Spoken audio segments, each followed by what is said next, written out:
আসসালামু আলাইকুম। আমি প্রায় 3 কেজি পেঁয়াজ বেরেস্তা করেছি। পুরো কালার যেমন সুন্দর হয়েছে, একদম গোল্ডেন, কোনো পেঁয়াজ পুড়ে যায়নি, আর সেই রকমও কিন্তু এটা তো এই পেঁয়াজ বেরেস্তাগুলো একদম পারফেকশনাল হওয়ার জন্য বা মচমচে হওয়ার জন্য যে শর্তগুলো আছে, তার প্রথমটা হলো আমরা যে পেঁয়াজটা কেটে নিব, মোটামুটি এই পেঁয়াজটা একই শেপে পাতলা করে কাটতে হবে, কোনোটা বেশি মোটা কোনো চিকন করে কাটা যাবে না। তারপর তেলটা যখন গরম হবে তখন এই গরম তেলে, ডুবো তেলে এটাকে ভাজতে হবে।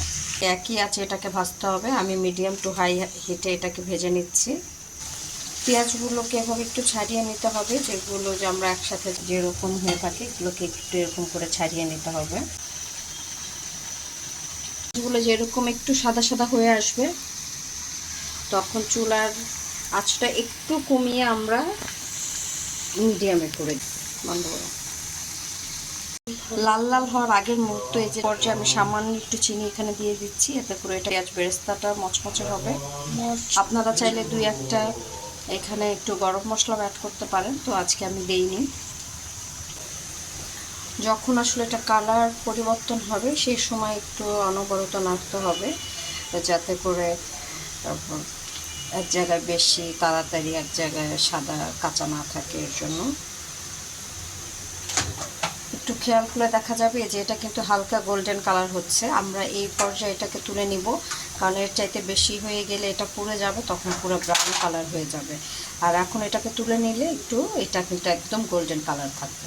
চুলা একদম লো করে দিয়েছি, আর এই যেভাবে একটু ঝাঁকিয়ে নিচ্ছি যাতে তেলগুলো পুড়ে যায়। দেখেন তুলতেই কিন্তু এটা একদম গোল্ডেন কালার হয়ে গেছে। তো এর চাইতে বেশি সময় যদি আমরা চুলায় রাখি তখন এটা পুড়ে যাবে। আমি যেখানে রেখেছি একটা ছড়ানোর কিছুতে রাখতে হবে। এখন এটাকে ছড়িয়ে দিব যাতে এটা দ্রুত ঠান্ডা হয়ে যায়, তা না হলে এটা কিন্তু গরম, এটা আরও কালার চেঞ্জ হয়ে যাবে, তখন ব্রাউন হয়ে যাবে।